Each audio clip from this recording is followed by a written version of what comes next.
Welcome to Issues of Contemporary Politics with Dr. Brovkin.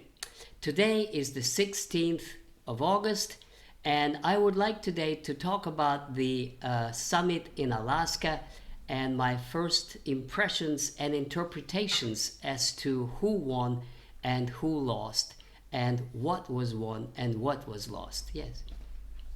So, the media is just crazy about discussing all this, but there's really no consensus as to what actually happened and who actually gained in this meeting. As you all know, the European press is highly negative, accusing Trump of abandoning his positions. There's absolutely hysterical condemnation of that meeting in Kiev, and CNN with its report from Kiev how Ukraine was abandoned and how Ukraine was betrayed, etc., etc., etc. But I have obviously a different view, and I'd like to explain this position. In a nutshell, I think it was a big gain both for President Trump and for President Putin. But there are complications and nuances, so let me try to explain this. Now, first of all, we need to focus on what happened and what didn't happen. Now, what happened and what most of the world took notice of is that there was a cordial meeting, and that Trump took Putin and they kept smiling, and he walked him to his limousine and there was handshakes and smile, and that also both of them said that the meeting was highly positive, which is what everybody paid attention to. Now, some people noticed and asked these not very convenient questions. Why was there no press conference, in fact? Why was it cut short? Why the meeting lasted only 3 hours instead of the projected 7? Why the breakfast was actually cancelled and cut off from the program? And moreover, why were there no meetings of the ministers of finance and ministers of trade and commerce? None of that happened. So, and of course, the Tett meeting also didn't happen. The only meeting that did happen was the meeting with the Secretary of State and the Minister of Foreign Affairs and their advisors. In other words, key players in both countries were in one room, but nothing else. Now, my interpretation is that something went wrong. Now, there was an interpretation by some colleagues who say, well, they just decided everything in a shorter time and there was no point to extend the meeting. No, I don't think so. If the meeting was just one day and it was supposed to be the agenda worked out for 7 hours and it was cut short to 2 hours, 45 minutes, the only possible explanation could be that something went wrong. Now, what possibly could have gone wrong? And we don't know, and I guess nobody would know until there is a leak or until the archives are open and we will actually know what was discussed in these 2 hours, 45 minutes. But obvious from the reactions that we have is that what was not discussed is what was discussed the day before, and that is to say, the media was discussing the day before that Zelensky would have to agree to some land swaps, and Trump was talking about land swaps. Well, there was not a mention of any land swaps at the meeting in Alaska, so that's just out of the agenda. Why? This is obviously an important question. Now, the answer to me, it seems obvious. There was no talk about land swaps because there was no decision. There was no agreement. And there was, and that means, if we look at it more attentively, is that the position of President Putin has been all along that the 4 provinces plus Crimea is what Russia wants as a territorial gain. Now, Trump hoped to convince Putin to go for less, to accept that Kherson would remain in Ukraine's hands, even if Zelensky were to be forced or persuaded to withdraw Ukrainian troops from the rest of Donetsk province. Now, obviously, that I must tell you, judging by the Russian media, is that many people in Russia were afraid that Putin would give in, that Putin would agree to not to pursue the entirety of Kherson province and Zaporozhye province, which are in the Russian constitution as Russian territory. Many were afraid, but apparently what happened is that Putin did not give in to Trump's demands, and that causes this. I think is why Trump was upset. He was visibly upset, not completely outraged, but he was upset, and one could see that. So Putin held firm on the territorial issue, and that must have caused some discomfort on the part of President Trump. However, there are things that are much more important that did happen that nobody noticed, and at least not to a point of giving it sufficient attention and credit.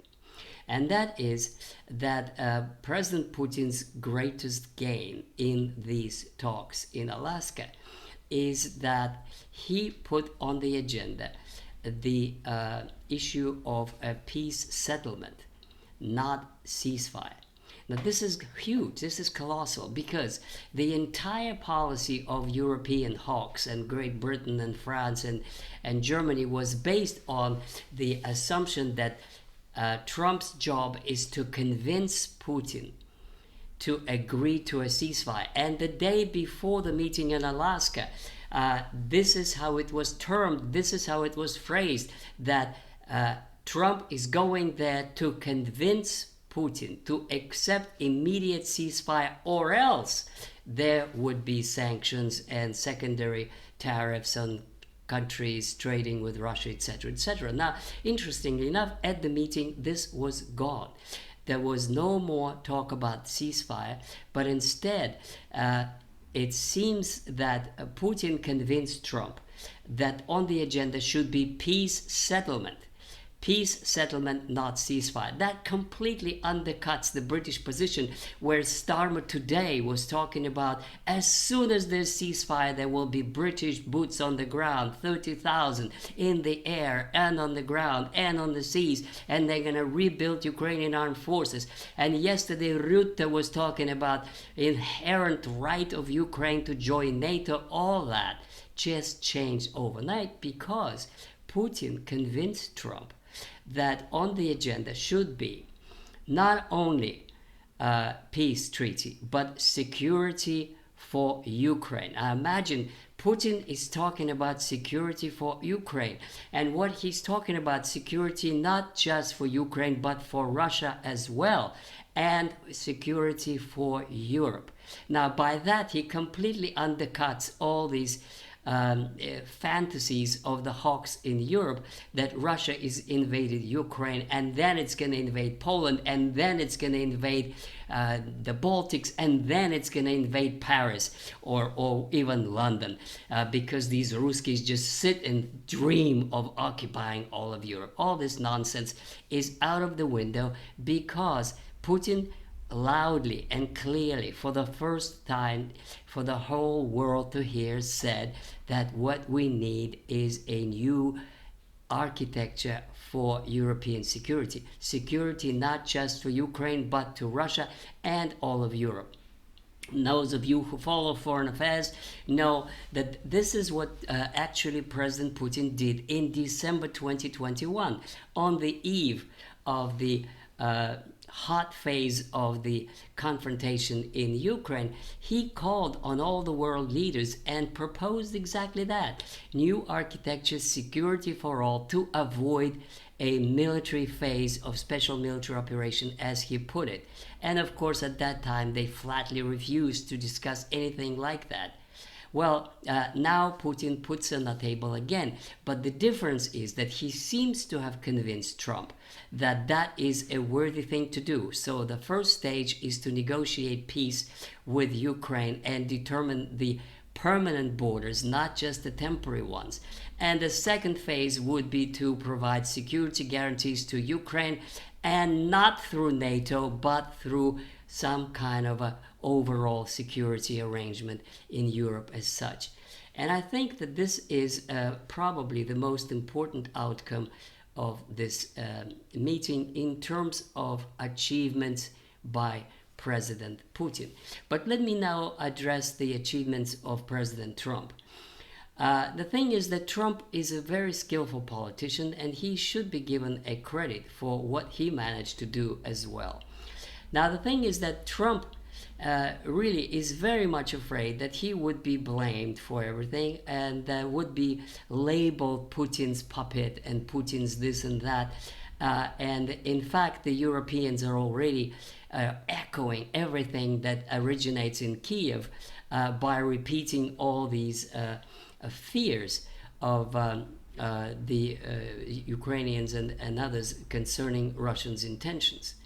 So he has to go very slowly. But what I think he managed to accomplish in his phone call to Zelensky and to the European leaders, and he's going to reiterate it on the 18th, on Monday in Washington, is that ceasefire is out of the window. That what they need to talk about is a peace agreement.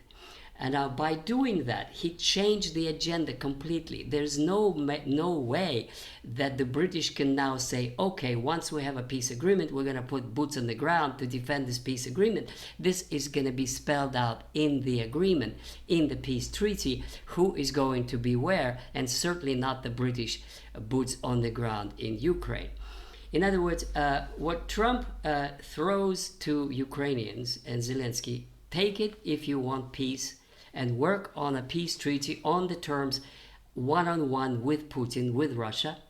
If you don't like it, that's fine. Go ahead and keep fighting, but that's not going to be my war anymore. He says the same thing to the Europeans. We are ready to work on peace. And that way he addresses the publics in Western Europe overhead, kind of bypassing the bellicose leaders by saying, we're ready to work on the peace treaty. Now, if you guys want to keep fighting, go ahead, just fine. Buy our weapons, feed the war, and if you lose, which you will, it's going to be your responsibility. This is the message of Trump to the West Europeans, eager to sustain the war. So I think this is a very clever move. It's a very clever political move in the sense that Putin is no longer taking responsibility for the failure of these negotiations. If they fail, it's going to be the responsibility of the Ukrainians and the Europeans. As far as he's concerned, he could say, I've done what I could. I'm ready to work for peace with Putin. So let me conclude by saying that the success or failure of any political leader is whether he or she can change the political agenda and the political plan of action. And in that sense, it's a great success for both, for President Putin and to President Trump.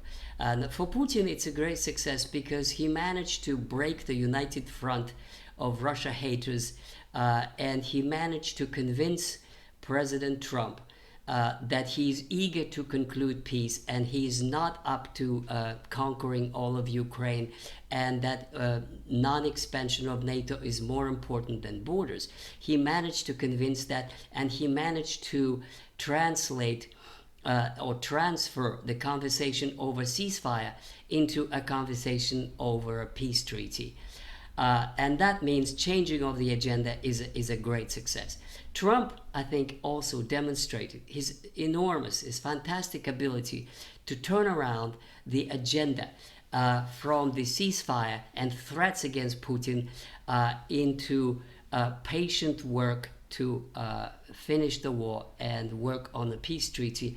And at the same time, Trump left himself a way out by saying that he could revisit the issue of sanctions against Russia's partners 3 or 4 weeks now. So he kind of positions himself again as a supreme arbiter over the Russians, over the Europeans, over Zelensky, as somebody in whose hands is the future of Europe and of the world. So in that sense, to conclude, in that sense, this meeting demonstrated diplomatic skills of high caliber and the great success of both President Trump and President Putin. Thank you. Послушай, я тебе... Подожди, стой, я еще не закончил.